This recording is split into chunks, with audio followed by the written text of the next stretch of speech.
ওরে গোলামের পুত গোলাম, তোর এত বড় সাহস, তুই আমার মুখে মুখে তর্ক করছিস। এই বুটিটা দে। আব্বা রেশমা, তুমি আবার আইছো?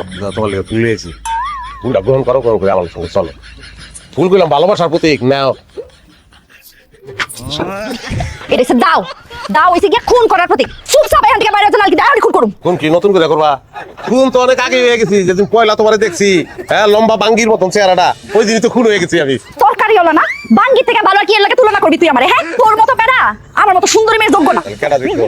যার পকেটে কোটি কোটি টাকা আছে হ্যাঁ আমার যোগ্য। বুঝার চেষ্টা করো পাগল, তোমার ছাড়া তো আমার বাচ্চা তখন সম্ভব না। আর তোর মতো গরিবের সাথে আমার থাকা সম্ভব না। তুই বাইরে এখনই বাইরে যা, নাহলে কিন্তু দাওড়া দিয়ে এখনই কোমানি শুরু করুম। এই, তুই কি মানুষের বাচ্চা না, হিয়ালের বাচ্চা? তোর লোক কিনলি কে তোর? খালি টেকা টেকা টেকা টেকা টেকা, সারা জীবন আর কিছু নাই? কি আছে? হ্যাঁ, টাকা সারা জীবনে কি আছে? তুই আজকে আমারে কবি কি আছে জীবনে?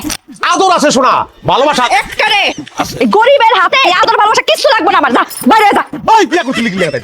ওই কি লাগা বিয়া করছিলি? বিয়া করছিলাম, ভাবছিলাম তোর অনেক অনেক টাকা আছে, এখন ভুল ভাঙ্গা গেছে। তুই বাইরে যা, তোর মতো গরিবের সাথে আমি সংসার করুম না। যা। ওই জিন্দা থাকতে তোরে নানি আমি যাইতাম না। এই ছাড়া, তুই কোন সাহস আবার এই বাড়িতে আছিস? তোর লজ্জা শরম কোনো কিছু নাই? লজ্জা আপনার নাই? লুবি মহিলা, নিজে লুবি, মাইয়াটারে বানাইছে লুবি। খালি বিচ্ছের সময় খাই খাই খাই খাই খাই। ওরে গোলামের পুত গোলাম, তোর এত বড় সাহস, তুই আমার মুখে মুখে তর্ক করছিস। এই বুটিটা দে। আল্লাহ, ও আব্বা, ও আব্বা, আব্বা।